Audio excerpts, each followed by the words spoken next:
Alhamdulillahi Rabbil Alamin. Wa usalli wa usallimu ala Sayyidina Muhammadin ashrafil mursalin wa ala alihi wa ashabihi wa man tabi'ahum bi ihsanin ila yaumiddin. Allahumma salli wa sallim wa zid wa barik wa karrim wa syarrif wa azim wa takarram wa tahannan ala Sayyidina wa maulana Muhammad al-Fatih lima ughliq wal khatimi lima sabaq nasril haqqi bil haqqi wal hadi ila siratikal mustaqim wa ala alihi wa ashabihi haqqa qadrihi wa miqdarihi al-azim. Allahumma salli wa sallim wa barik ala maulana Muhammadin an-nur al-mudhhib lin-nisyani bi nurihi wa ala alihi wa ashabihi fi kulli lamhatin wa nafasin adada ma wasi'ahu ilmuka amin. Bismillahi ma sya'allah la yasuqul khaira illallah. Bismillahi ma sya'allah la yasrifu su'a illallah. Bismillahi ma sya'allah ma kana min ni'matin faminallah. Bismillahi ma sya'allah la hawla wa la quwwata illa billah. Allahumma iftah lana qulubana fi talabil ilmi warzuqna al-ikhlasa fihi wal amala bihi wan nashra bihi hatta ya'tiyana al-yaqin. Allahumma ya alim allimna min ilmika ma tarda bihi anna wa la tu'akhidna bima ta'lamuhu minna. Ya halim khaliqna bi khuluqil hilmi wa haqiqna bi haqa'iqil ilmi wa faqihna fid din wa alimna at-ta'wil wa hdina siratal mustaqim wa la hawla wa la quwwata illa billahil aliyyil azim wa ba'du.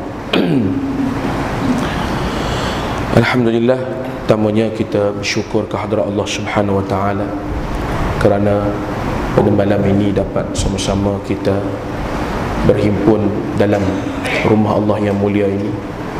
Dapat kita duduk dalam majlis ilmu, tujuannya untuk kita mempertingkatkan kefahaman kita terhadap Islam ini, supaya kita semakin mencintai Islam dan semakin kuat beramal dengan Islam, dan supaya dapat kita menambahkan kekuatan kepada iman kita, kerana tidak ada satu bekalan dan senjata ataupun perisai yang lebih kuat untuk berdepan dengan pelbagai ujian terhadap iman dan Islam ini, melainkan dengan kita menjadikan iman itu sebagai benteng kepada kehidupan kita. Kerana setiap hari kita akan berhadapan dengan dua jalan. Setiap detik, saat dan ketika kita akan diuji oleh Allah dengan dua pilihan. Pilihan yang pertama, keridaan Allah. Pilihan yang kedua, kemurkaan Allah. Wa hadainahun najdain, dan kami tunjukkan kepada hamba-hamba kami itu dua jalan. Satu jalan kebaikan, satu jalan kejahatan, untuk kita buat pilihan. Dalam suratul Insan yang tiap-tiap pagi Jumaat kita dengar imam baca tiap-tiap pagi Jumaat, Allah Ta'ala berfirman, inna hadainahu sabila imma syakiran wa imma kafura. Dan sesungguhnya kami telah menunjukkan kepadanya dua jalan, dan sesungguhnya kami telah menunjukkan kepada manusia itu, hamba kami itu, jalan imma syakiran wa imma kafura, sama ada jalan syukur ataupun jalan kufur. Jalan syukur itu adalah dengan mentaati perintah Allah, dan jalan kekufuran itu ialah apabila kita mengingkari perintah Allah, kita tidak melaksanakan suruhan Allah Subhanahu wa ta'ala. Setiap hari kita berdepan dengan ujian ini. Tujuannya Allah Subhanahu wa ta'ala nak mengetahui di kalangan hamba-hambanya siapa yang benar-benar berjuang dan bersabar, seperti yang Allah Ta'ala sebutkan di dalam Al-Quran, wa nabluwannakum hatta na'lamal mujahidina minkum was-sabirin wa nabluwa akhbarakum, dan kami pasti akan menguji hamba-hamba kami. Kita kena bersedia untuk ujian ni. Setiap masa bila kita lalai, kita akan gagal. Kita akan kita akan terjerumus kepada perkara-perkara yang akan merosakkan kita, menjerumuskan kita kepada kemurkaan Allah Ta'ala kalau kita tidak bersedia. Sebab tu kita hari-hari kena baca Quran dengan memahami maknanya, bertadabbur. Tujuannya adalah untuk kita sentiasa bersedia dengan ujian-ujian Allah ni. Kerana setiap hari Allah Ta'ala akan uji kita. Dia tidak bermusim, tidak ada waktu yang khusus untuk ujian Allah ni. Setiap detik dan waktu kita akan berdepan dengan ujian Allah. Wa nabluwannakum, kami pasti akan menguji kamu. Hatta, sehingga kata Allah Ta'ala, na'lamal mujahidina minkum, sehingga kami benar-benar mengetahui siapa di kalangan kamu yang benar-benar berjuang dan berjihad. Untuk bila datangnya ujian kami, siapa yang benar-benar bersungguh-sungguh untuk melaksanakan suruhan kami. Nak melaksanakan suruhan Allah ni, dia kena ada perjuangan. Dia tidak boleh kalau tidak ada kesungguhan. Kesungguhan itu maknanya perjuangan nak melaksanakan perintah Allah. Contohnya perintah menuntut ilmu, Allah Ta'ala suruh kita mengaji ni. Kalau kita tak berjuang sungguh-sungguh, kita ni sentiasa sibuk, tak ada waktu yang tak sibuk. Tapi kalau kita bersungguh-sungguh berjuang, cari masa jugalah macam mana pun, dan kita paksa diri kita untuk hadir majlis ilmu, dan kita abaikan semua pujukan-pujukan yang lain yang mengajak kita kepada benda lain hak lebih seronok daripada duduk dalam majlis ilmu. Datang majlis ilmu ni bukan seronok sangat, kan? Kalau nampak tak tertib, tak beradab sikit, tok guru jerakah, kan? Lepas tu tabung lalu. Saat yang paling digeruni ialah waktu tabung lalu, kan? Hak ni yang paling tak tahan sekali.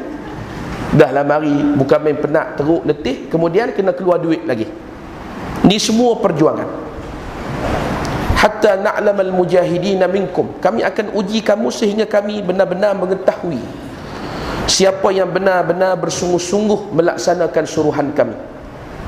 Was-sabirin, dan sehingga kami mengetahui siapa yang benar-benar sabar ketika mana disuruh meninggalkan sesuatu perkara, ketika dilarang supaya tidak melakukan perkara-perkara yang ditegah dan dilarang oleh Allah Ta'ala ni. Dia kena sabar, sebab kerana larangan Allah Ta'ala ni semua seronok belaka, semua dipersetujui oleh nafsu. Kadang-kadang kita nak meninggalkan satu-satu larangan Allah tu sampai berpeluh-peluh, menggeletar badan kerana nak meninggalkan suruhan Allah dan meninggalkan benda yang Allah Ta'ala larang ni. Payah, susah. Nah, sebab itu salah satu daripada 7 golongan yang Allah Ta'ala janjikan perlindungan dan keselamatan pada hari kiamat, di saat matahari sejengkal di atas kepala. Nah, di saat kegoncangan yang dahsyat di hari kiamat di padang mahsyar, Allah Ta'ala janjikan ketenangan dan keamanan kepada 7 golongan manusia. Salah satunya, wa rajulun da'athum ra'atun dhata mansabin wa jamalin ila nafsiha faqala inni akhafullaha rabbal alamin. Seorang lelaki yang dipujuk, digoda oleh seorang perempuan yang cantik dan kaya, diajak berzina, kan? Perempuan yang mengajak berzina tu pula cantik, yang kedua duit banyak. Dia bagi upah lagi kalau sanggup tidur dengan dia, dia akan bagi duit lagi. Tetapi dijawab oleh lelaki ini, sesungguhnya aku takut kepada Allah. Jadi nak jawab aku takut kepada Allah Ta'ala tu bukan senang. Kebanyakan orang dia akan jawab jom lah. Tapi nak jawab aku takut kepada Allah ni payah, melainkan datang daripada hati yang benar-benar bersabar, sanggup bersabar meninggalkan tegahan larangan Allah Ta'ala walaupun pahit. As-sabru kas-sabiri, kata orang Arab. Sabar itu seperti jadam, pahitnya pada awalnya, tetapi di akhirnya bila kita bersabar, di akhirnya fahuwa ahla minal asali, dia akan menjadi lebih manis daripada madu, iaitu nikmat syurga Allah Subhanahu wa ta'ala. Maka sebab itulah kita harus memperkuatkan iman untuk menjadi benteng kepada diri kita, selebih-lebih lagi dalam berdepan dengan cabaran di akhir zaman ni. Hatta na'lamal mujahidin minkum was-sabirin wa lanabluwa akhbarakum, dan kami ingin menguji apa yang kamu sebut dan apa yang kamu ucapkan. Apa yang kamu sebut dan apa yang kamu ucapkan, kami ingin menguji adakah benar ataupun dusta apa yang kamu sebutkan dan apa yang kamu ucapkan.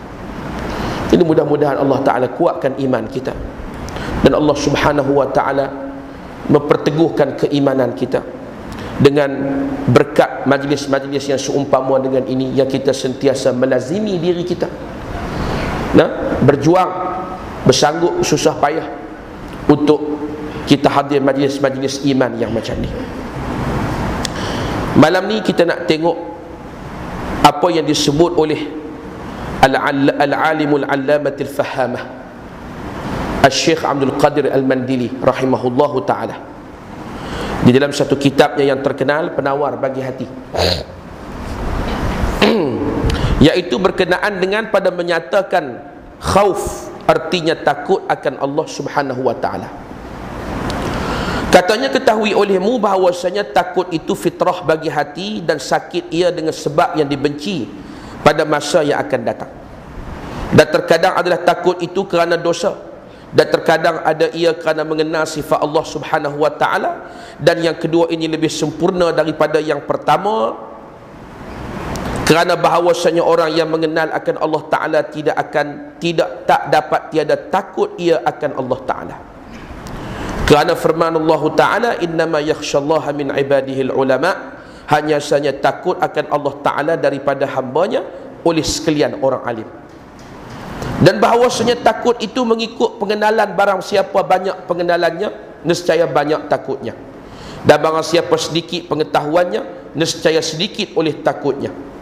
Kerana itu bersabda Nabi SAW, ana akhwafukum lillahi ta'ala, artinya aku lebih takut akan Allah Subhanahu Wa Ta'ala daripada kamu.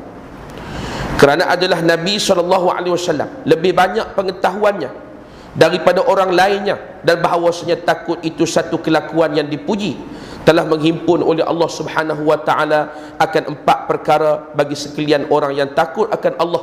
Pertama, petunjuk; kedua, rahmat; ketiga, pengetahuan; dan keempat, redha daripada Allah Ta'ala. Kerana firmannya, hudan wa rahmatun lilladzina hum li rabbihim yarhabun, petunjuk dan rahmat bagi sekalian mereka yang takut akan mereka itu kepada Allah Subhanahu Wa Ta'ala. Al-A'raf 154. Jadi salah satu daripada ciri-ciri orang beriman, bahawa di dalam hatinya ada mengandungi rasa takut dan gerun kepada Allah Subhanahu Wa Ta'ala. Dan kalau kita faham daripada ayat surah Al-Fatir ayat 28, surah Fatir ayat 28, innama yakhshallah min ibadihil ulama, bahawasanya takut itu datangnya, puncanya daripada ilmu, puncanya daripada ilmu. Sebab tu Allah Ta'ala sebut, innama yakhshallah, sesungguhnya yang benar-benar takut kepada Allah dari kalangan hamba-hambanya al-ulama, orang-orang alim. Kerana ilmu tu membawa kepada kenal Allah Ta'ala. Sebab itu majlis ilmu ni majlis yang sangat mulia, sehingga Nabi sebut bahawa jalan kepada majlis ilmu tu adalah jalan ke syurga. Nabi kata apa? Nabi kata, man salaka tariqan yaltamisu fihi ilman sahalallahu lahu tariqan ilal jannah. Barang siapa yang menempuh satu jalan menuju kepada majlis ilmu, dia sedang menempuh jalan ke syurga. Mulianya jalan ke majlis ilmu ni, hingga Nabi telah mengumpamakan jalan ke majlis ilmu tu adalah seperti jalan ke syurga. Sedangkan syurga itu adalah kesudahan yang paling baik bagi hamba-hamba yang diredai oleh Allah Ta'ala. Kemuncak lah tu syurga ni. Syurga ni kira yang paling tinggi sekali lah. Dan syurga ni di akhirat besok, ketika manusia dibahagikan oleh Allah Ta'ala, satu akan menuju ke syurga, satu akan menuju ke neraka. Orang yang berjaya mendapat keredaan Allah, dia akan pergi ke syurga. Orang yang dimurkai dan dilaknat oleh Allah, dia akan pergi ke neraka. Syurga ni tempat menerima nikmat, neraka tempat menerima siksaan dan azab daripada Allah Ta'ala. Kan? Hari mudah fahamnya begitu. Jadi ilmu ni adalah jalan yang membawa kita mengenal Allah Ta'ala. Sebab tu dia dipanggil jalan ke syurga. Sebab tu qadar rasa takut dalam hati manusia, kata syekh kita, mengikut qadar pengetahuannya. Semakin banyak dia mengenal Allah, maka semakin dia takut kepada Allah. Tapi kalau ilmu dia sikit kenalnya kepada Allah Subhanahu wa ta'ala, maka sikitlah takutnya kepada Allah. Kerana takut kepada Allah ni adalah merupakan pintu segala kebaikan. Ra'su kullu hikmatin makhafatullah. Pintu bagi segala kebaikan itu adalah takut kepada Allah Ta'ala. Kita jadi semangat beribadat kerana takut kepada Allah. Kita jadi semangat melaksanakan amal soleh kerana kita takut kepada Allah. Kita jadi bersemangat melaksanakan perintah Allah walaupun payah dan susah kerana kita takut kepada Allah. Khusyuk beribadat kerana takut kepada Allah. Dan takut kepada Allah ni merupakan benteng dan perisai untuk menyelamatkan kita daripada perbuatan-perbuatan yang dimurkai oleh Allah Ta'ala. Kalau dalam hati tak ada rasa takut pada Allah, maka kita akan terjebak dengan perbuatan dosa dan maksiat. Jadi penting, sifat takut ni penting. Sebab tu Nabi mewajibkan kita menuntut ilmu. Dan ilmu yang dimaksudkan oleh Nabi ni ilmu ni lah, ilmu agama ni, ilmu yang boleh menimbulkan rasa gerun kepada Allah Ta'ala. Tapi hari ni sayangnya tuan-tuan dan puan-puan sekalian, ilmu-ilmu yang macam ni semua diabaikan. Tak diambil berat, tak diambil perhatian. Hari ni keluar keputusan SPM, kan? Bukan main berdebar-debar lagi hati mak ayah ni. Takut anak tak lulus, takut anak tak cemerlang. Pertama kerana malu pada kawan-kawan kalau anak tak cemerlang ni, kan? Dia jadi satu agenda besar, kan? Sedangkan yang lebih besar, yang lebih mustahak ialah kita harus berfikir besok kita di akhirat macam mana nasib kita, kan? Mak ayah hari ni bila anak-anak tak cemerlang SPM ni, takut anak-anak tak dapat kerjaya masa depan yang cemerlang. Macam mana nak dapat kerja yang bagus, kan? Kalau tak dapat kerja yang bagus, nak hidup macam mana? Kadang-kadang yang duk fikir macam ni orang-orang cerdik, orang yang rasa dia cerdik. Orang cerdik pun tuan-tuan, kalau cara fikir macam ni bodoh. Tak dipanggil cerdik begitu. Orang yang cerdik ni, dia fikir macam mana? Rezeki ni Allah Ta'ala bagi. Dan Allah Ta'ala bila bagi rezeki, tak bekerja pun dapat rezeki. Tuan-tuan tak percaya? Percaya tak percaya? Bahawa tak bekerja pun boleh dapat rezeki, kan? Percaya sungguh ke ni? Jangan tipu. Tipu ni sifat munafik. Kadang-kadang pergi haji 3 kali, umrah 10 kali. Masalah ni pun tak selesai. Bahawa rezeki ni Allah Ta'ala bagi. Syarat nak dapat rezeki memang disuruh bekerja, tapi tak semestinya kalau tak kerja rezeki tak dapat, kan? Iman yang paling tinggi ialah iman orang-orang yang betul-betul bulat tawakalnya kepada Allah Subhanahu wa ta'ala, menyerahkan urusan hidupnya kepada Allah. Ini mula-mula sekali. Hak persoalan disuruh bekerja untuk mendapatkan rezeki itu yang kedua.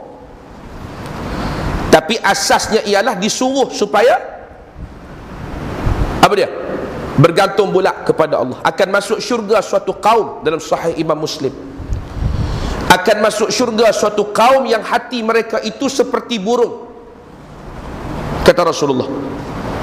Akan masuk syurga suatu kaum yang hati mereka itu seperti hati burung. Nabi suruh kita belajar daripada burung. Burung ni keluar pagi-pagi, terbang pagi-pagi, keluar dari sarang dia, tembolok dia kosong. bulat tawakal dia kepada Allah. Dan bila balik di waktu petang, penuh tumbolok dia, diisi oleh Allah Subhanahu wa taala. Dia keluar pagi-pagi itu bulat pergantungan dia kepada Allah taala, yang dia harap kepada Allah. Dan dia balik di waktu petang, Allah taala mencukupkan rezekinya. Nabi kata akan masuk syurga suatu kaum yang hatinya seperti hati burung. Itu yang paling asas, bahawa rezeki ni Allah taala bagi. Kan? Ada kawan saya seorang, tempat saya tumpang duduk di Kuala Lumpur ni, kereta dia Alphard sebiji, Starex sebiji, tu saya pinjam sebiji, yang kat luar tu WW300 tu, kereta besar semua lah kira. Sekolah tahfiz ada lebih kurang 30 orang lebih orang pelajar. Duduk di dua banglo besar di Taman Zoo View Ulu Kelang tu. Hak atas tu orang beri, duduk cuma, hak bawah sewa 2,500 sebulan. Seminggu dua ni duk mengadu ke saya, kawan-kawan hak rapat-rapat ni sibuk duk sebut kata dia makan duit sekolah.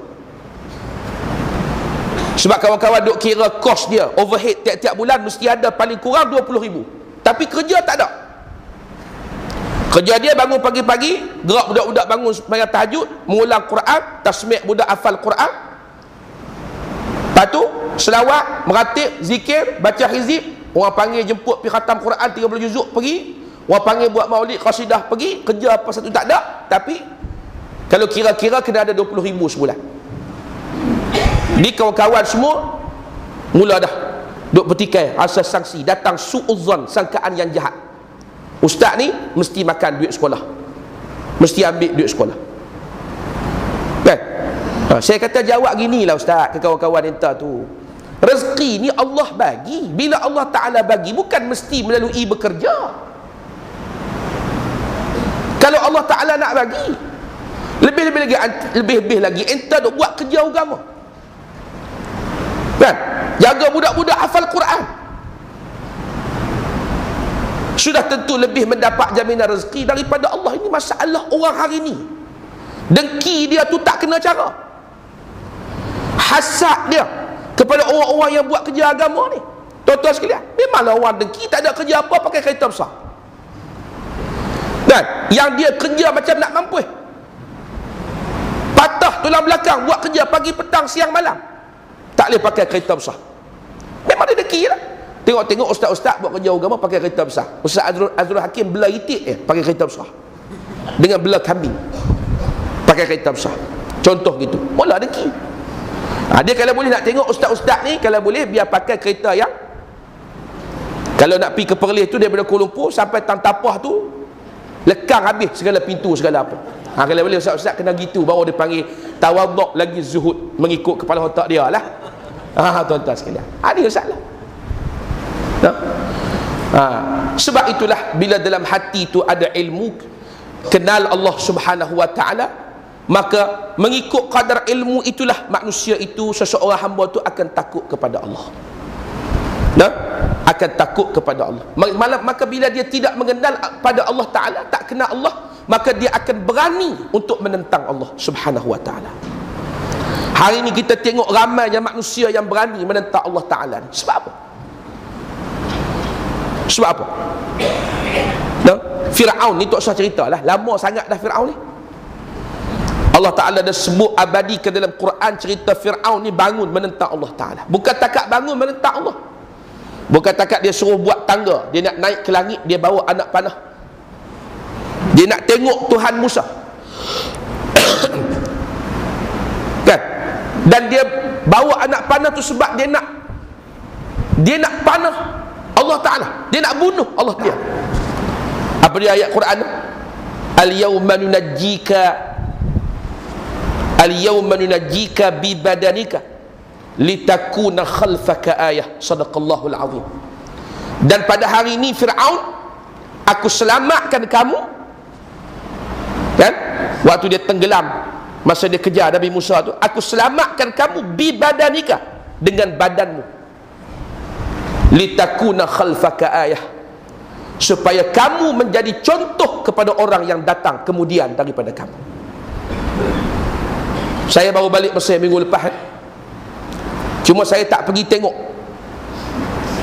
kan. Hak lain pakat pergi belakang. Adalah 2-3 orang yang jadi pengikut setia saya, tak pergi tengok kan. Mereka semua nak pergi tengok piramid. Dia kata, Ustaz, kalau mari Mesir ni tak pergi ziarah piramid, macam tak datang Mesir. Saya pula piramid ni tempat yang dilaknat oleh Allah, tak berani pergi saya. Takut nanti sampai-sampai di piramid puak tu ajak buat tahlil. Betul? Kan? Kalau kira puak ni puak cak kapal layar ni, nanti dia kata kita buat tahlil sikit lah, Ustaz. Berat. Kan? Jenis payah, jenis bengong ni. Dia kira tahlil Yasin. Puak ni dengan Yasin, dengan tahlil ni macam kentut dengan tahi, habis korang. Dia punya perumpamaan dia tu tak kira, tuan-tuan sekalian kan. Ada 8 ekor Fir'aun disimpan dalam muzium di Mesir tu. Bukan takat seorang, 8 ekor.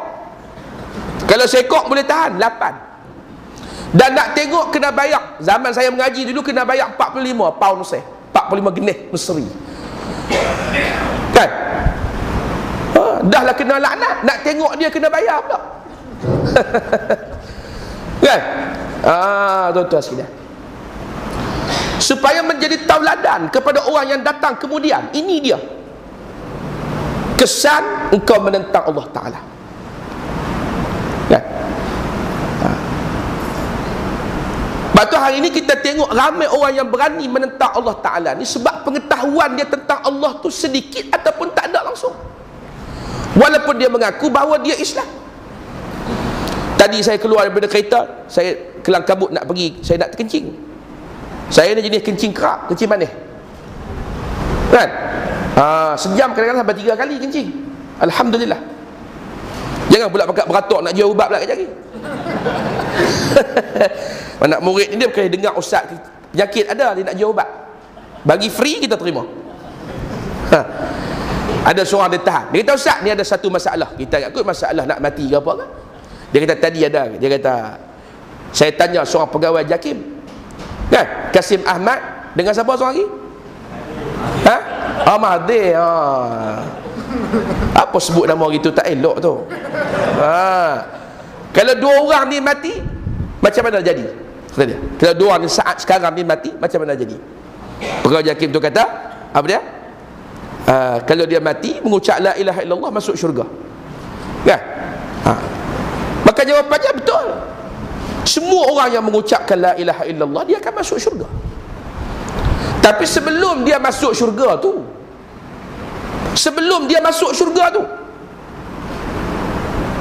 tidak ada orang yang di dalam hatinya ada sebesar zarrah daripada la ilaha illallah, melainkan akhirnya dia akan masuk syurga kan?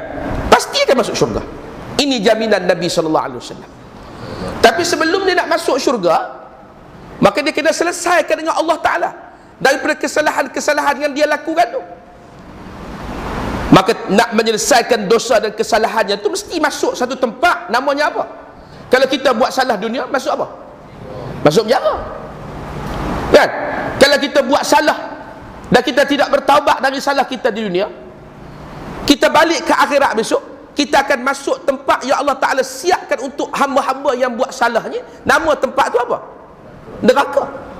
Masuk juga neraka. Allah Ta'ala kata, okeylah, hang masuklah 45 hari. Sebelum nak masuk syurga, hang masuk neraka 45 hari. 45 hari pun padalah, sehari sama dengan 1000 tahun. Kena 5 hari, 5,000 tahun. Kalau Allah Ta'ala kata, tak apalah, sebelum hang nak masuk syurga, hang masuk dulu neraka 10 tahun. Allahu Akbar. Tak boleh bayar lah, tuan-tuan sekalian. Kali dengan 1000. Satu hari bersamaan dengan ka'alfi sanatin mimma ta'udun. Satu hari menyamai 1000 tahun di dunia. Jangan ingat kata buat jahat, akhir sekali la ilaha illallah, terus masuk syurga. Senang gitu. Syurga bukan hak pak saudara kamu. Dia ada syarat dia. Sebab itu akan ada 70,000 daripada umat Nabi yang akan masuk syurga tanpa hisab. 70,000 je. Sehingga kata Sayyidina Abu Bakar As-Siddiq radhiyallahu anhu, 70,000 tu lebih kurang apa? Satu bekah besar gandum digenggam segenggam daripada bekah yang besar itu. Maka segenggam itulah yang akan masuk syurga Allah Ta'ala tanpa hisab. Yang lain pasti akan dihisab oleh Allah Subhanahu Wa Ta'ala, daripada sekecil-kecil perkara hinggalah yang kesebesar-besarnya. Sebab tu bila kita belajar tentang semua ni, kita tak akan berani menentang Allah Subhanahu Wa Ta'ala. Sebab tu para alim ulama adalah orang yang paling takut kepada Allah kerana mereka kenal Allah. Dan yang paling takut kepada Allah, kata syekh kita ni apa dia? Nabi kita Muhammad sallallahu alaihi wasallam. Kerana Nabi lah yang paling kenal Allah Ta'ala. Sebab tu Nabi berdiri sampai pecah tumit kerana takutkan Allah Ta'ala. Bahkan pernah Nabi sembahyang daripada isyak sampai subuh hanya mengulang satu ayat sambil menangis. Dari isyak sampai subuh sembahyang sunat hanya ulang satu ayat, in tu'adzibhum fa innahum ibaduk wa in taghfir lahum fa innaka antal ghafurur rahim. Kalau engkau menyeksa mereka itu umatku, mereka adalah hamba-hambamu ya Allah, engkau berhak untuk menyeksa mereka kerana mereka adalah hamba engkau. Wa in taghfir lahum, tapi kalaulah engkau ampunkan mereka, sesungguhnya engkau Tuhan yang maha pengampun lagi maha pengasih. Nabi nak minta Allah ampunkan umat, tapi dengan bahasa yang halus, guna ayat Quran. Kerana maksud Nabi itu nak minta Allah Ta'ala ampunkan semua umat. Satu hari Sayyidatina Aisyah minta Nabi doakan dia. Nabi pun angkat tangan, Allah maghfir li Aisyah ma taqaddamat wa ma ta'akharat. Ya Allah, ampunkan dosa Aisyah, apa yang telah dia lakukan dan apa yang dia akan lakukan. Merah muka Aisyah ni punya seronok didoakan Nabi macam tu. Nabi pun bertanya, wahai Aisyah, seronokkah kamu dengan doa saya tadi? Jawab Sayyidatuna Aisyah, inilah hari yang paling bahagia untuk saya ya Rasulullah. Maka apa jawab Nabi? Ya Aisyah, sesungguhnya inilah doa saya tiap-tiap malam untuk seluruh umat saya. Waktu saya bangun bermunajat kepada Allah, saya minta Allah Ta'ala ampunkan umat, saya minta Allah Ta'ala rahmati semua umat. Sebab Nabi paling kenal Allah Ta'ala. Sebab tu berdiri sampai pecah tumit, bengkak betul. Bila Aisyah kata, apa manfaat kamu buat macam ni ya Rasulullah, kamu sudah diampunkan semua dosa kamu. Nabi jawab sikit aja, afala an akuna abdan syakura, tak bolehkah aku menjadi hamba yang paling bersyukur kepada Allah Ta'ala? Kenapa Nabi nak jadi hamba yang paling bersyukur? Sebab Nabi paling kenal Allah Ta'ala. Sayyidina Amru bin Abdullah, Sayyidina Abdullah bin Amru ibn al-As radhiyallahu anhumah, pada malam pertama dia berkahwin. Ingat lagi malam pertama? Tak ingat dah? Kahwin semula.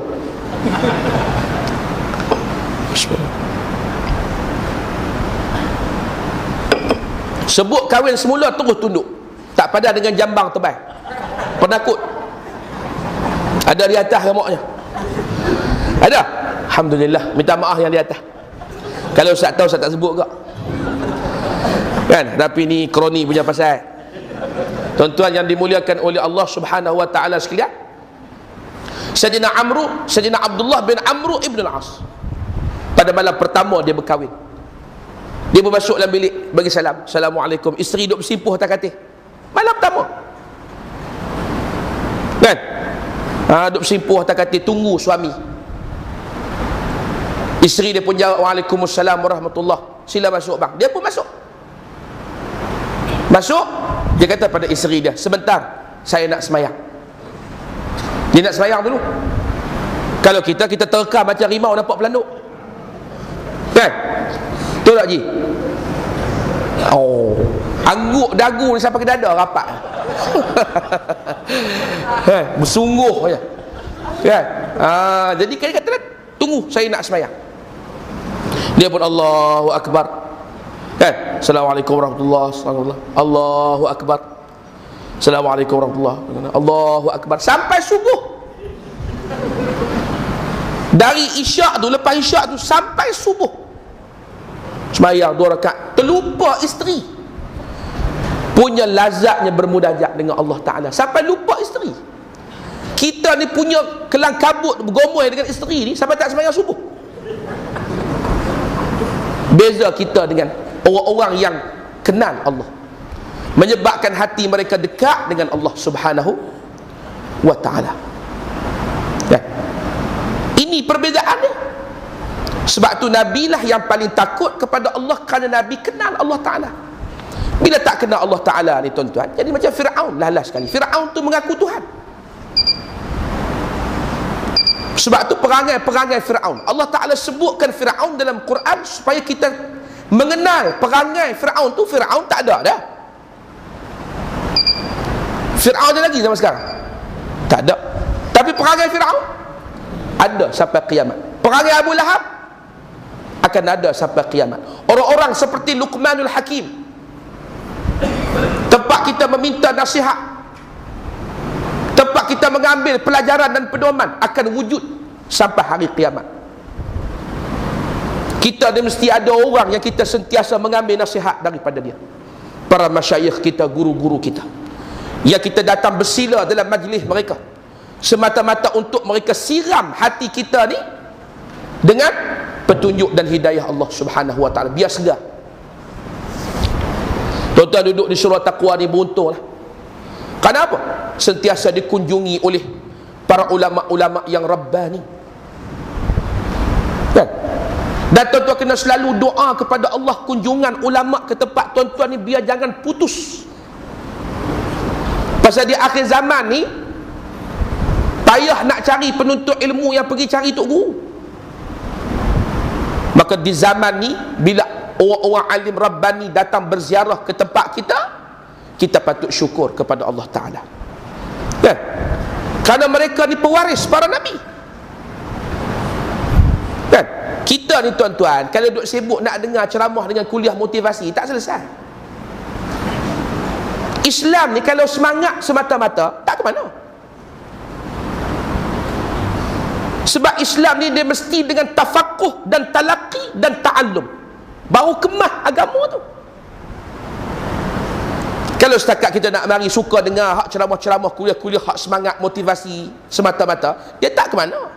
Ceramah ni tuan-tuan, dia tak akan tahan lama, sebab dia tak ada benda nak bawa balik. Tapi kalau kita mari duduk depan tok guru, depan ulama, dia buka kitab dan sebagainya, ini bermanfaat untuk kita.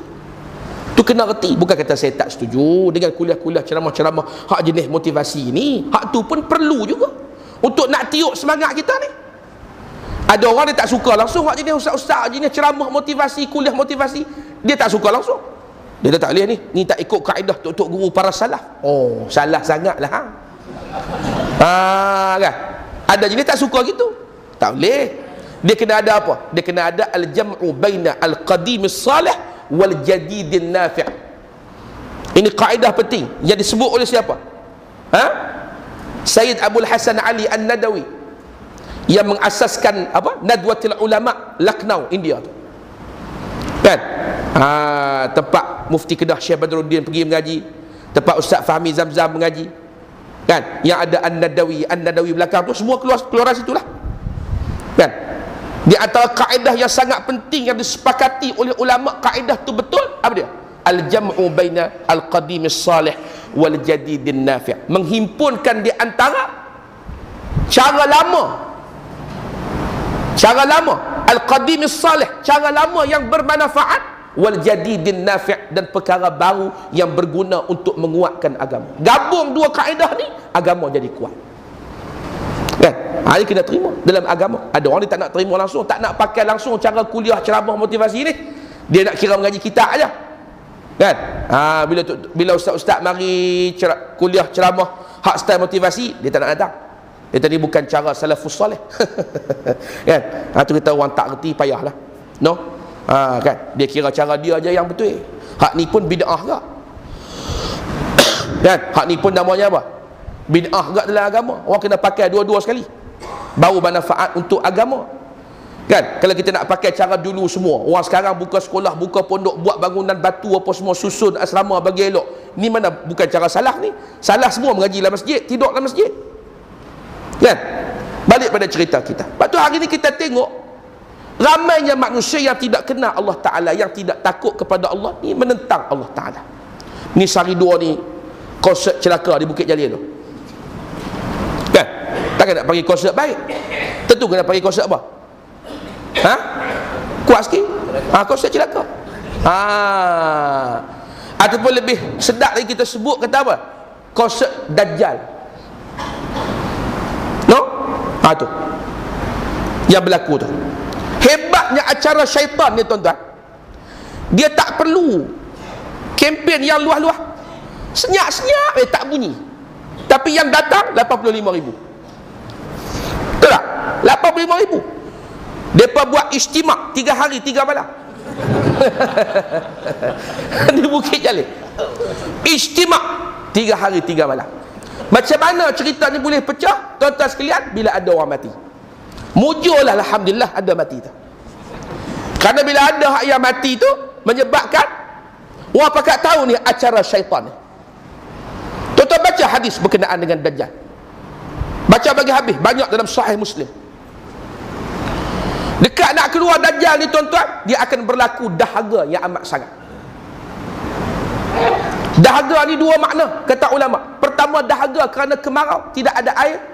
Yang kedua, jiwa yang kosong daripada pengisian. Pada waktu inilah datangnya Dajjal. Seperti yang kita sebut di awal kuliah kita tadi, setiap hari kita akan diuji oleh Allah Ta'ala dengan 2 jalan. Jalan yang mendatangkan keredaan Allah, jalan yang mendatangkan kemurkaan Allah. Dan kita kena buat pilihan. Dajjal pun begitu. Kan Nabi kata dalam hadis, di tangan kanan Dajjal itu syurga, di tangan kirinya neraka. Dan ketahuilah bahawa syurga Dajjal itu neraka bagi orang mukmin, dan neraka Dajjal itu adalah syurga bagi orang mukmin. Yang Dajjal kata syurga tu adalah neraka bagi kita kalau kita pilih, dan yang Dajjal kata neraka tu adalah syurga bagi kita, dan kita kena pilih neraka yang dibawa oleh Dajjal itu, baru kita akan masuk syurga Allah Ta'ala. Yang berlaku di Bukit Jalil itu adalah neraka yang disangka syurga. Salah seorang yang mati itu orang Perlis, negeriku yang ku cintai. Orang Padang Katung mati. Saya tengok dia punya gambar borang waktu dia minta nak masuk Unimed tu. Bukan bertudung pakai kot tudung, tapi gambar waktu dia mati tu pakai cap, pakai baju sekerat, rambut free hair lah kan. Takkan nak pergi konsert pakai tudung labuh kot, pakai jubah lilit serban bubuh syal atas bau, bawa tasbih nak pergi konsert istimak 3 hari 3 malam. Takkan nak pakai macam tu. Dia bagi tahu dekat mak dia, isteri saya sembang dengan pensyarah dia, dia bagi tahu dekat keluarga dia, dia nak datang Kuala Lumpur ni sebab nak hadir reunion kawan-kawan lama sekolah menengah Tun Fatimah. Dia dulu mengaji sekolah Tun Fatimah. Datang KL ni sebab nak hadir reunion kawan-kawan lama. Sebab tu mak ayah dia tak percaya apa yang berlaku kepada dia. Jaga tuan-tuan dan puan-puan, anak-anak kita ni kan, tak kira laki-laki, tak kira perempuan, jangan percaya dia bulat-bulat. Macam filem tu lah yang Ramli buat tu, yang Mahmud Jun berlakon tu, yang dia berlakon nak pergi keluar dengan syarahan agama, bawa dengan buah tasbih semua cukup. Cerita apa? Pak Maun. Pak Maun cerita apa tak ingat tu. Doremi. Tu yang Doremi. Nampak peminat sini, no? Kan? Bawa dengan tongkat, pakai kot keplekat songkok hitam.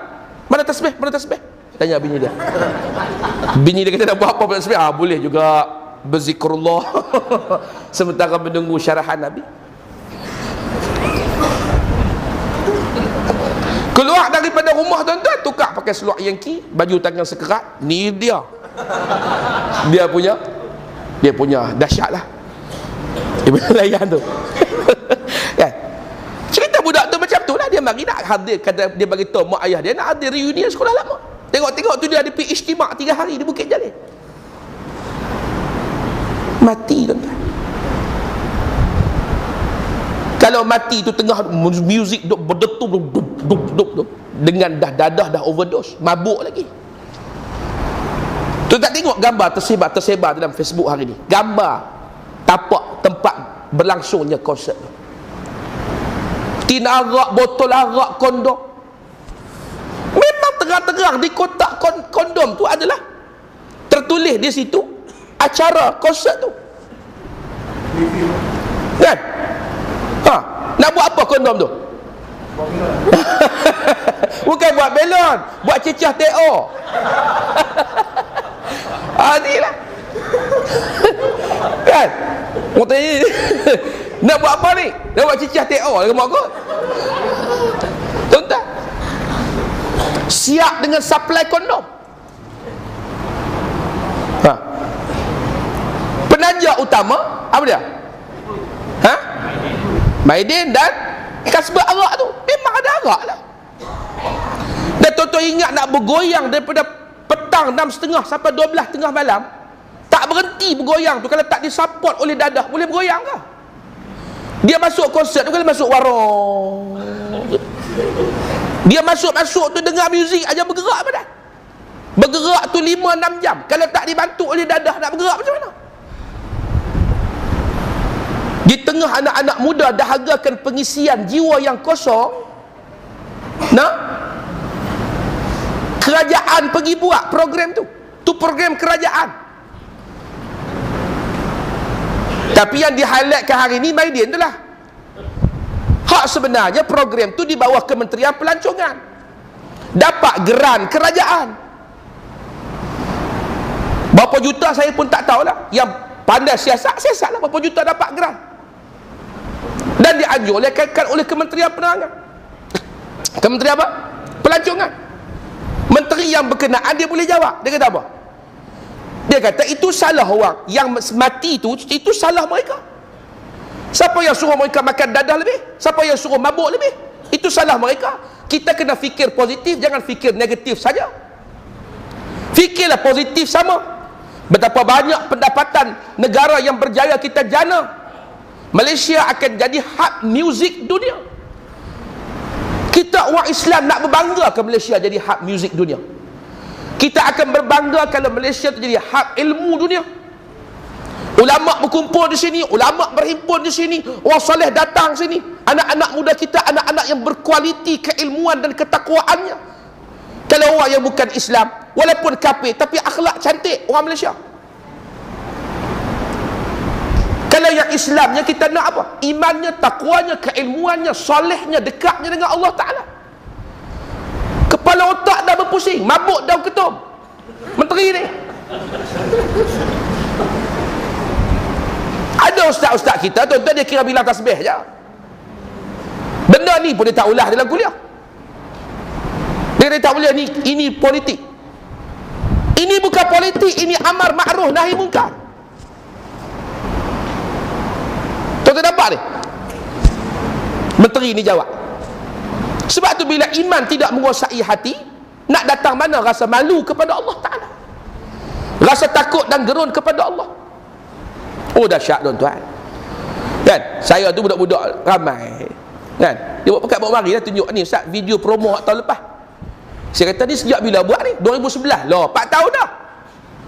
Ni nak buat pula bulan 4 ni. Nu di mana? Spang. Apa nama konsert tu? Color of Life. Betul kata dia masuk color pakai baju. Dia semua kena pakai color. Kan? Termasuk Angry Bird kita tu. Berlainan color. Entah masuk jumpa ustaz. Ustaz punya color biru. Jumpa Sanusi pula color merah. Jumpa Haji tu pula color hijau, hitam. Kata hebat color ustaz tu. Ni kalau tak cerita sampai tera tu bukan nak reti. Dah lebay-lebay semua ni.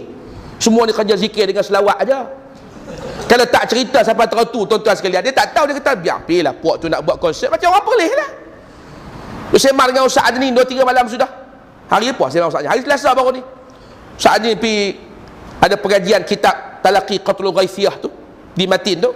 Dia pun ada, saya pun ada. Sudah tu sembang. Cadang nak main pingpong. Maklum belakang ustaz-ustaz ni kan. Riadah dia begitu-gitulah. Dia lah, saya tak juga. Saya ni riadah dengan makan baru berpeluh. Saya dengan Datuk Zainal lebih kurang sama. Jadi riadah berpeluh kerana makan dia. Dia pun nampak duk peluh baru buka puasa tu. Jadi tuan-tuan yang dirahmati Allah Ta'ala sekalian, dia sembang ustaz ni. Dia cerita orang kampung dia.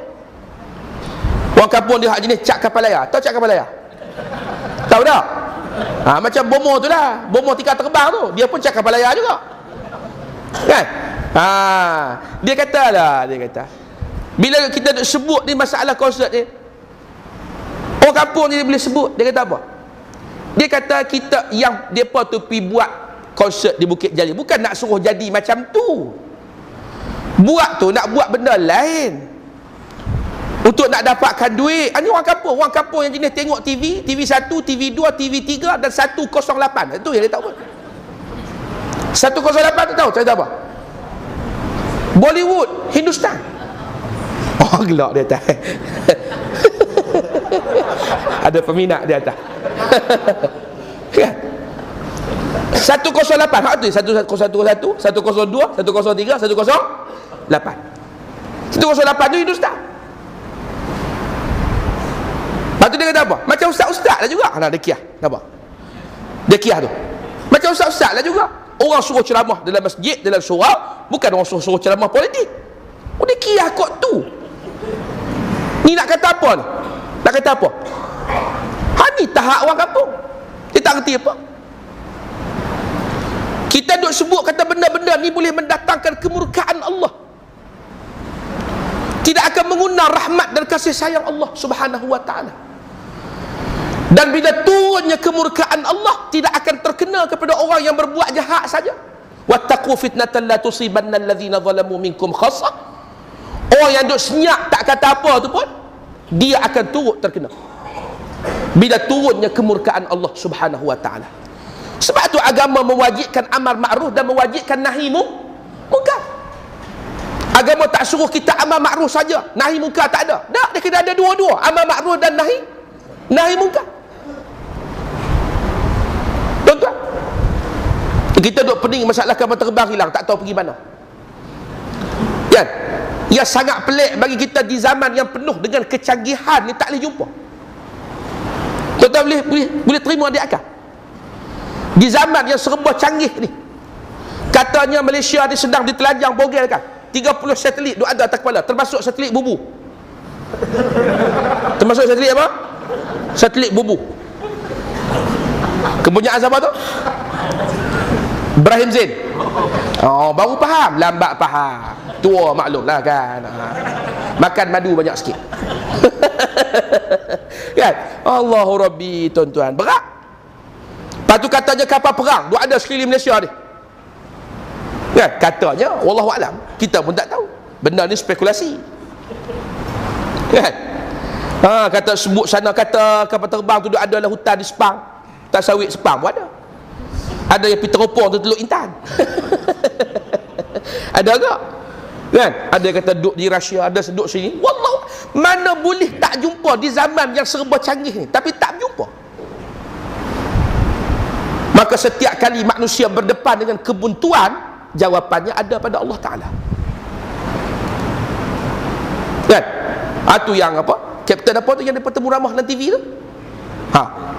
Kan? Yang kita perlu pada waktu ni adalah doa orang-orang salih. Tu yang kawan saya Ustaz Syarahan Humaizi bawa orang pergi baca Yasin dengan sembahyang hajat di KLIA. Polis mari ambil statement. Dan asalnya polis tak bagi buat sembahyang hajat dengan baca Yasin. Sembahyang hajat dengan baca Yasin tak boleh buat, bomo temberang boleh pula. Betul tak betul? Ni Malaysia. Menunjukkan kejahilan telah mula tersebar. Bila kejahilan tu dah mula tersebar, itulah tanda bahawa kiamat dah dekat sangat, tak berapa hari dah. Kan? Tersebarnya kejahilan, tersebarnya zina. Tu konsep tu. Nak buat pula ni bulan 4 ni. Nak buat pula.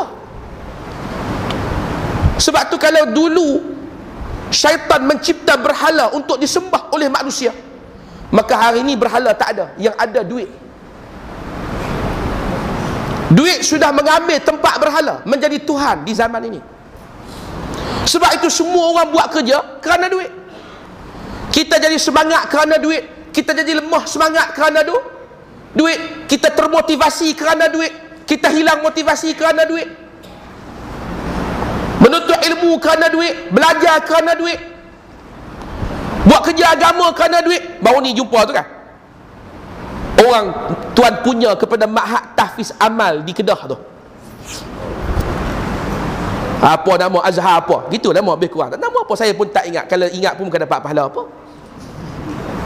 Dia duduk seronok berpoya-poya. Sedangkan budak-budak tu disuruhnya duduk di RNR, stesen minyak semua, untuk jual barang dia dan juga kutip derma. Rupanya dia ambil duit tu untuk bersuka-suka, berpoya-poya. Akhirnya Majlis Agama Islam Kedah ambil keputusan tutup 24 jam. Memang dah perhati lama dah. Duit menjadi Tuhan. Hari ni mak ayah hantar anak dia pergi belajar. Kenapa? Untuk kenal Allah Ta'ala. Ha? So senyap tak jawab. Pagi-pagi hantar anak pergi sekolah tu untuk kenal Allah Ta'ala kan kerana duit?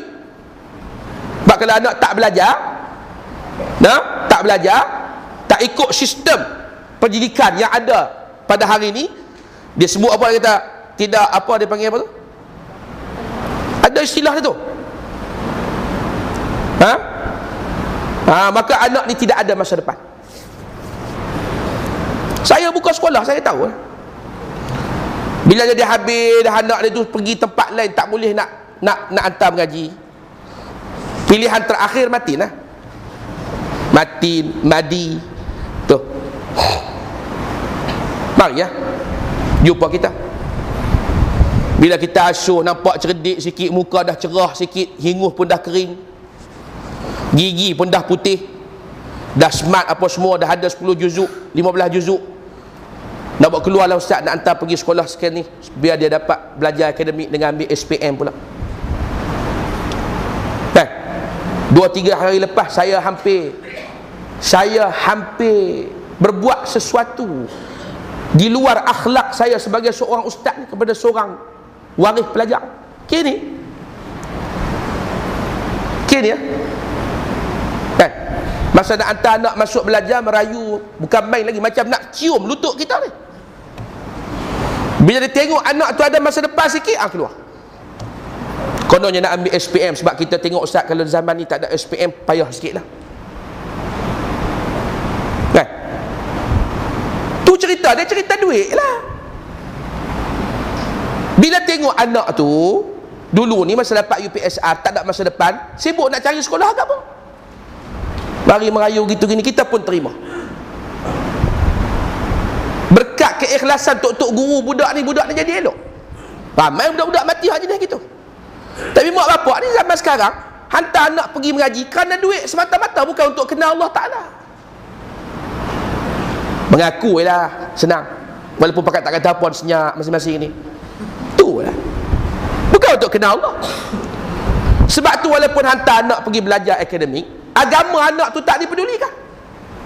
Betul tak betul? Ramai ni anak-anak muda kita yang menjadi mangsa ni, mangsa nafsu serakah syahwat mak ayah mereka. Tu yang Sayyidina Umar kata pada seorang ayah yang mari mengadu anak dia tumbuk dia tu, kamu terlebih dahulu derhaka kepada anak kamu sebelum anak kamu derhaka kepada dia. Berapa ramai hari ni mak ayah yang kenalkan anak dia kepada Allah sebelum kenalkan kepada sekolah. Sebab tu hari ni ramai mak ayah tok lebay masjid, tok lebay surau, tapi anak macam setan. Anak pun hadir ke istimak 3 hari 3 malam, hak buat Bukit Jalil. Ini musibah yang sedang menimpa umat. Puncanya kerana apa? Tidak memberi perhatian kepada agama. Masing-masing duk sibuk dengan dunia dan duk sibuk dengan duit. Betul tak betul? Kerana duk sibuk dengan dunia, lupa kepada agama.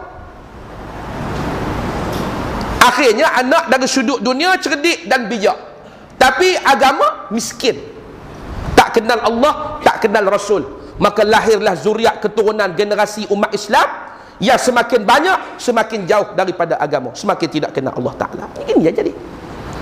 Cuba bayang program tak ada promosi 85,000 boleh datang. Kita ni bukan main promosi, tak kira lah, dengan Facebooknya, dengan bannernya, dengan SMS-nya, dengan pengumumannya, yang mari 300 orang. Kenapa? Istijabah terhadap agama kurang. Kenapa? Ilmu kurang. Kenapa? Iman kurang. Kan? Ini yang berlaku. Sebab tu kalau banding kita dengan zaman Nabi SAW, zaman yang iman menguasai hati para sahabat, kita kalau tidak ikut jalan sahabat ni tak masuk syurga, tuan-tuan dan puan-puan. Kan? Jangan duk rasa kata kita telah berjaya. Kejayaan kita tu nak ukur di mana? Nak ukur mana kejayaan kita? Ada tak kayu pengukur kejayaan kita tu? Kita berjaya kerana rumah kita besar, kereta kita 3-4 biji, duit dalam bank ada 300-400 ribu. Tukah cara nak ukur kejayaan kita? Sedangkan nasib kita di akhirat sewaktu kita berjumpa Allah Ta'ala, kita belum tahu. Dan ni yang wajib kita risaukan. Sayyidina Imam Hasan al-Basri rahimahullahu ta'ala 30 tahun tidak pernah ketawa. 30 tahun tak pernah ketawa. Lalu anak-anak murid dia tanya, apa sebab yang menjadikan engkau wahai tuan guru kami tidak pernah lihat ketawa? Kata Sayyidina Imam Hasan al-Basri radhiyallahu an, kerana aku tidak tahu di akhirat nanti aku nak masuk syurga ataupun neraka. Selagi tak dapat jawapan, maka selama itu aku tak mampu ketawa, kerana terkenangkan akan nasib aku di akhirat nanti, syurga ataupun neraka. Imam Malik radhiyallahu ta'ala anhu, tuan-tuan sekalian, waktu dia buka puasa dengan hidangan makanan yang mewah, dia menangis. Lalu orang tanya, sebab apa menangis wahai imam? Aku teringatkan Rasulullah dan para sahabat yang berbuka puasa ala kadar, segelas air sejuk dengan beberapa biji tamar, tapi ibadah mereka hebat. Sedangkan kita berbuka dengan penuh kemewahan, tapi ibadat kita sangat sedikit. Macam mana nak jumpa Nabi nanti? Malu. Al-Imam Ahmad ibn Hanbal waktu dikejar oleh pemerintah Abbasiyah, kan, kerana dia tetap tegas dengan akidah bahawa Al-Quran itu adalah kalamullah, bukan makhluk. Ketika dia dikejar oleh pemerintah Abbasiyah, dia lari bersembunyi di rumah anak murid dia. Cukup 3 malam, dia beritahu anak murid dia, pergi cari tempat persembunyian yang lain, kerana tidak layak bagi kita untuk mengikut sunnah Rasul hanya di waktu senang, dan tidak mengikut sunnah Rasul di waktu payah. Kerana Rasul bersembunyi dalam Gua Thur selama 3 malam saja, kita tak boleh lebih daripada itu. Allahu Akbar. Ini aimmatul huda, pemimpin-pemimpin kita yang membawa kita kepada petunjuk Allah Subhanahu wa ta'ala, hasil daripada ilmu mereka, menyebabkan hati mereka dikuasai oleh keimanan kepada Allah Subhanahu wa ta'ala. Sebab tu Nabi bila tengok Mus'ab bin Umair, Nabi menangis. Nabi bila tengok Mus'ab bin Umair, Nabi menangis. Sayyidina Ali kata, kenapa menangis ya Rasulullah? Kerana Mus'ab pada waktu tu hanya pakai 2 helai pakaian di Madinah. Satu untuk tutup badan, satu untuk buat kain macam kain pelikat. Miskinnya. Kerana aku terkenangkan dia di Mekah dulu, pakaiannya paling mahal, wangiannya paling harum, dia yang paling punya banyak kawan, dan dia pemuda yang banyak duit. Tapi kamu tengok dia pada hari ini, bila dia mengikut aku, dia telah menjual kesemuanya untuk Allah dan Rasul.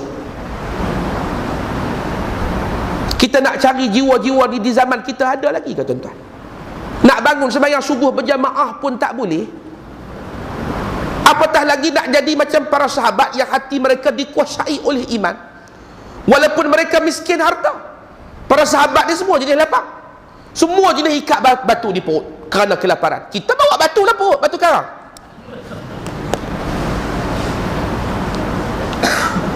Tuan-tuan yang dimuliakan oleh Allah, ini keadaannya. Macam Suhaibur Rumi radhiyallahu ta'ala, kan, bila semua dah berhijrah mengikut Nabi ke Madinah, semua dah hijrah ikut Nabi ke Madinah, tinggal dia di Mekah. Kata dia, ra'aitu mali, aku melihat harta dan kekayaan, aku merasa tawar di dalam hati. Bila aku tengok duit aku tu, aku rasa tawar. Adakah orang tengok duit rasa tawar? Tuan-tuan tengok duit tuan-tuan banyak harta kan, rasa tak syok? Ada ke orang gitu? Tak ada. Tapi Suhaib Ar-Rumi bila tengok duit, aku tengok kekayaan, aku tengok gudang, aku tengok duit, aku tengok harta, aku rasa tawar. Kerana aku telah terpisah dengan Rasulullah. Ni cerita di dunia, belum terpisah di akhirat. Aku terpisah dengan Rasulullah. Dia pun bersiap nak ikut Nabi berhijrah ke Madinah. Tuan-tuan dan puan-puan, datang orang Mekah kata, kamu kalau nak ikut Muhammad boleh, tapi tinggal semua kekayaan kamu. Katanya Suhaib, akan kutinggalkan semua kekayaan yang tidak mendatangkan sebarang erti dan makna dalam hidup kalau tidak bersama Rasulullah. Maka dia pun pergi ke Madinah untuk bersama dengan Nabi, meninggalkan semua kekayaan dia di Mekah. Tuan-tuan nampak ni? Ni bukan cerita dongeng, ni bukan filem yang dibuat skrip. Inilah generasi awal kita dulu, yang Islam itu menjadi hebat kerana perjuangan mereka. Sebab tu bila Nabi menangis melihat Mus'ab, Nabi kata, kaifa bikum idza ghada ahadukum fi hullatin wa raha ahadukum fi hullah wa ghada ahadukum fi hullah. Bagaimana kamu kalau di waktu pagi kamu keluar dengan pakaian yang lain, balik di waktu petang dengan pakaian yang lain, kemewahan. Bagaimana kamu waktu dihidangkan satu hidangan makanan, habis kamu makan, dihidang hidangan makanan yang lain, habis kamu makan, kemewahan. Wa tasturu buyutakum kama tustarul Ka'bah, dan kamu hiaskan rumah kamu seperti mana kamu hiaskan Ka'bah. Para sahabat kata, nukfil mu'nah, kami akan berhenti cari makan, kami akan fokus kepada ibadah dan jihad ya Rasulullah. Apa jawab Nabi? Kalla wallahi, tidak demi Allah. Pada waktu kamu sedang senang lenang dan bermewah-mewah, itulah kamu akan meninggalkan ibadah dan jihad. Dalil dia bulan Ramadan, tunggu tengok berapa ramai yang tunggu sampai habis 20 ya, bukan 200. Orang dulu-dulu sembahyang tarawih, tuan-tuan sekalian, di Mekah kan, sembahyang 4 rakaat turun tawaf 7 pusingan, naik pula sambung lagi 4 rakaat tawaf 7 pusingan. Akhirnya Imam Malik kata, nah, akhirnya kata apa ni, kata Imam Malik, kita di Madinah kita buat berapa? 33.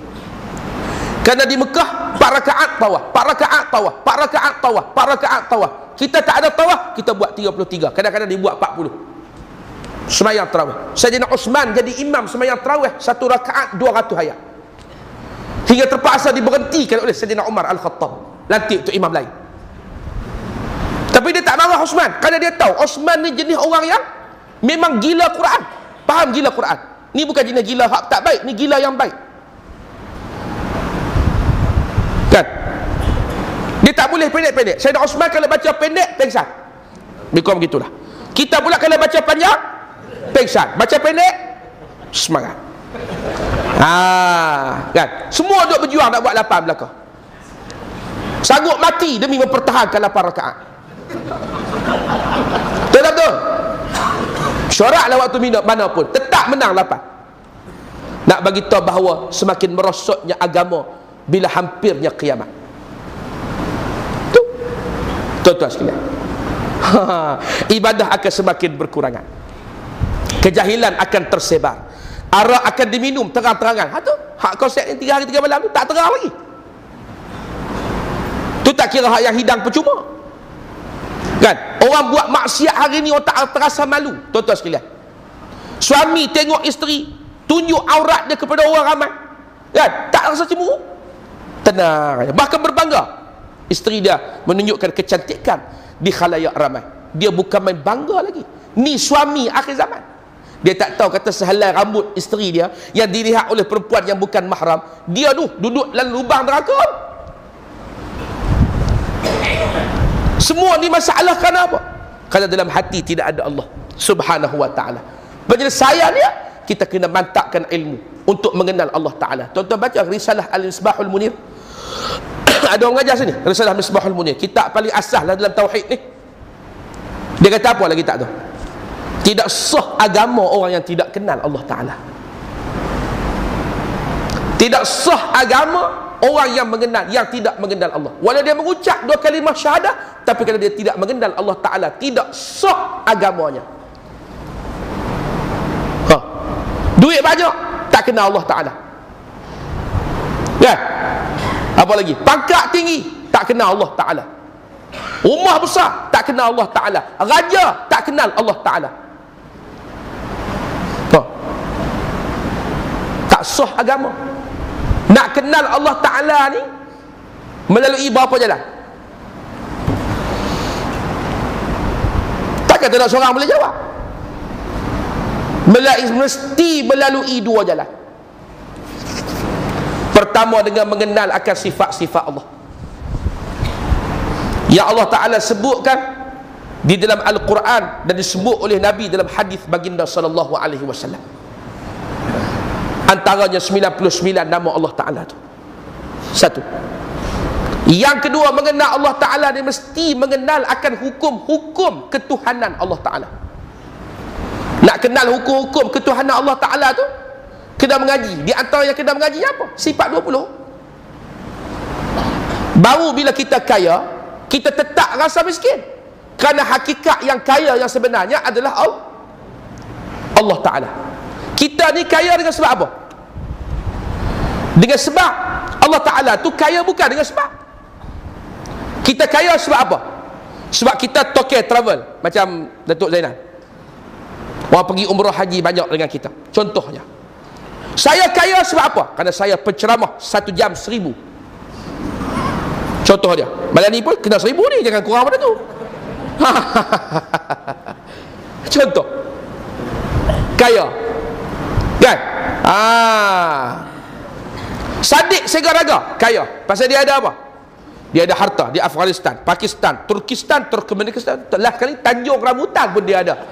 Dia punya harta dia. Nampak tak? Dia tu kaya sebab apa? Sebab dia GM Petronas. Dia punya gaji 65,000 sebulan. Dia punya gaji 425,000 sebulan. Sebab dia CEO syarikat air Selangor. Makna 10 bulan berapa juta? 4 juta. Setahun berapa? Ada sebab. Allah Ta'ala ni kaya bukan sebab Allah Ta'ala pandai menjaga. Oh, patut Allah Ta'ala kaya, dia pandai menjaga. Bukan itu, bodoh. Lambat sikit malam ni lah. Akhir dah mau sebut kan? Sebab tu tak akan sah agama melainkan mesti kenal Allah Ta'ala. Kalau tak tahu hukum hakam ketuhanan, nak kenal Allah Ta'ala macam mana? Sebab tu sah agama dah tak kenal Allah. Tak sah Islam ni kalau tak kenal Allah Ta'ala. Jadi jangan berasa hebat lah. Tok-tok guru mari mengajar tauhid, akidah, kita wajib pergi mengaji sampai kita kenal Allah Ta'ala, baru sah agama kita.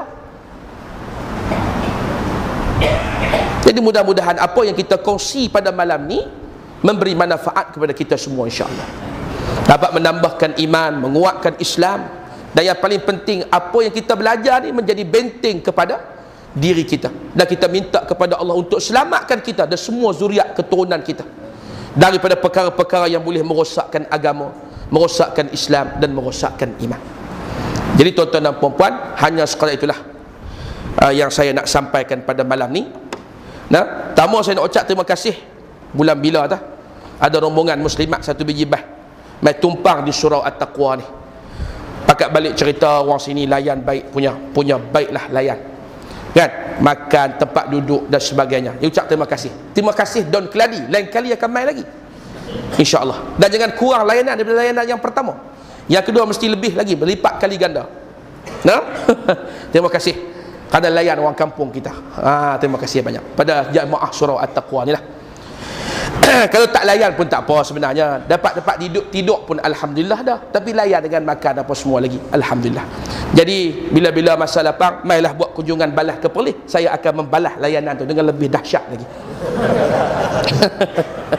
InsyaAllah. Kalau umur panjang, sihat tubuh badan, insyaAllah. Ni bulan 3 ni, hujung bulan, kita ada daurah Sahih Bukhari seminggu. Mula 24 hari bulan 4 sampai 30. Kita akan daurahkan sebuah kitab 294 hadis daripada Sahih Imam Al-Bukhari, iaitu Mukhtasar Imam Ibni Abi Jamrah. Kita ada beberapa program istimewa sempena dengan daurah, antaranya ceramah Perdana Datuk Tuan Ibrahim pada 26 hari bulan 3, dan juga majlis penutupan dan penangguhan daurah pada 30 hari bulan siang tu kita akan potong lembu. Tuan-tuan nak rasa gulai kawah perlih, dijemput datang. Bagi tahu awal, kita akan siapkan penginapan. Jangan sekali-kali cari penginapan sendiri. Saya akan murka dengan semurka-murkanya. Nah, bagi tahu kita, insya-Allah kita akan siapkan penginapan, dan pada malamnya akan disempurnakan majlis oleh yang berbahagia Datuk Dr. Harundin. Pada 30 hari bulan malam, hari Ahad malam tu. Siang majlis penangguhan kita buat kenduri kesyukuran. Kenduri kesyukuran macam-macam. Pertama kerana hujan turun. No? Minggu lepas hujan turun, sehari semalam turun. Rasa sejuk sikit perlih tu. Kalau tidak panas, ya Allah, macam-macam. Tuan-tuan sekalian. No? Jadi hujung bulan ni, tu program hujung bulan. Jadi saya ucap terima kasih dah jemput, dah datang dalam program daurah ni. Bagi yang berkelapangan, kan, tuan-tuan dan puan-puan sekalian, yang ada masa, jemput datang, kita mengaji. Jadual dia mula pukul 9 pagi sampai pukul 12, berhenti rehat 3.30, sambung balik sampai asar. Lepas asar ada rauhah, kitab tasawuf, ada busulukil murid bagi al-Imam al-Haddad, sampai jam 5.30, 5.45, pukul 6 makan malam. Pukul 12 tengah hari tadi makan tengah hari, lupa cerita, nanti tak semangat pula nak pergi, kan. Marah apa pula tu. Kemudian malam maghrib sampai pukul 10 malam setiap hari, sampai kalau boleh kita nak selesaikan 294 hadis Nabi ni. Mukhtasar Imam Ibni Jamrah ni, tuan-tuan, dia adalah kitab yang dikarang oleh seorang imam yang bernama Imam Ibni Abi Jamrah. Tuan-tuan, di Shah Alam ni kitab hikam terkenal, kan, Hikam Ibnu Athaillah As-Sakandari. Imam Ibnu Athaillah As-Sakandari duduk di Iskandariyah tu. Rasulullah datang dalam mimpi dia, Rasulullah suruh dia pergi belajar dengan Imam Ibni Abi Jamrah. Dia pun pindah dari Iskandariyah mari Qahirah, berkhidmat jadi murid kepada Imam Ibni Abi Jamrah. Kata Nabi, pergilah kamu belajar kepada anakku Ibni Abi Jamrah, yang dianya alimul masyriqi wal maghrib, alim timur dan barat di zaman tu masa dia hidup. Dan sewaktu dia mengarang kitab Mukhtasar Bukhari ini, dan juga mengarang syarahnya Bahjatun Nufus. Sepanjang duk tulis tu, sampai selesai syarah Bahjatun Nufus tu, 77 kali bermimpi bertemu Rasulullah. Dan setiap satu mimpi itu dia tulis kitab asing pula, khas cerita pasal kisah setiap satu mimpi tu. Antaranya waktu dia mensyarahkan hadithul ifki, cerita tentang Aisyah, Sayyidatuna Aisyah difitnah. Sampailah dia berhenti menulis, tak tahu nak tulis apa dah, tapi berasa macam belum lengkap syarah tu. Maka dia pun tertidur. Dalam mimpi datang Rasulullah dengan Aisyah, Sayyidatuna Aisyah. Nabi kata, tengok yang kamu tulis tadi mana? Dia pun hulurkan kertas yang dia tulis syarah hadis berkenaan dengan hadithul ifk, Sayyidatuna Aisyah difitnah oleh Abdullah bin Ubay, kan? Nabi ambil kertas tu, Nabi tunjuk pada Sayyidatuna Aisyah. Aisyah, tengok ni, apa yang dia tulis, kamu puas hati? Aisyah pun tengok semua, radina, kami redha ya Rasulullah. Dia pun terjaga. Mimpi jumpa Nabi ni mimpi yang benar, bukan mimpi dongeng. Mimpi hak lain kot ya. Dalam mimpi itu mimpi menikah seorang lagi, jangan mengharap. Belum tu lagi, elok nak pegang akad nikah je, isteri je, bang, subuh. Bangun-bangun, sikit lagi, kan. Macam isteri kita mimpi senyum dengan gelak lah, kita tinggal duduk gelak senyum. Dia mesti mimpi sedang beli gelang mah. Kan? Gitu lebih kurang. Itu tak terpakai, tapi mimpi jumpa Rasulullah, mimpi yang benar. Itu yang kita akan daurahkan di Matin. Bagi semangat sikit lah, aku ada orang sini nak pergi, kan. Mula 24 sampai 30 insya-Allah. Yang nak datang bagi tahu awal-awal lah, kita nak siapkan apa yang patut. Kalau mari terjah macam tu, macam puak-puak surah Rahmah seksyen 8 ni, dia pergi terjah gitu aja. Apa boleh tak habaq, kita pun terkejut, tak ada nak buat apa, dia kena habaq. Itu mari rumah orang, baru kita dan siap makan apa semua. Ni dia pipi tak tahu ada dalam masjid dah. Dia mungkin nak pergi tengok ustaz saya ni buat masjid sungguh ke, makan duit sekolah. Gitulah kan mak ikut. Tapi dah lah, depa semua ni jenis baik-baik semua, kan. Tapi nak pergi kena bagi tahu. Baru ni ada agak seorang orang Syahalat, orang Suruhanjaya pergi, tak bagi tahu agak, tak boleh, kena bagi tahu, wajib bagi tahu. Baru kita sempat nak siap apa-apa yang patut. Ni tak seronok lah, kan. Tuan-tuan mari jauh-jauh, tak ada nak buat apa kita pun. Tengoklah sembelih gajah ke sembelih apa kan. Nak jamu bagi sedap sikit, kan. Sekarang itulah tuan-tuan dan puan-puan, pada malam ni. Mudah-mudahan kita semua mendapat rahmat dan barakah daripada Allah Subhanahu wa taala. Bismillahirrahmanirrahim. Allahumma anfa'na bima 'allamtana wa 'allimna ma yanfa'una. Rabbana zidna 'ilma warzuqna fahma waj'alna min 'ibadikas salihin. Wa akhiru da'wana anil hamdulillahi rabbil alamin. Wassalamu alaikum warahmatullahi wabarakatuh. Subhanakallah wa bihamdika.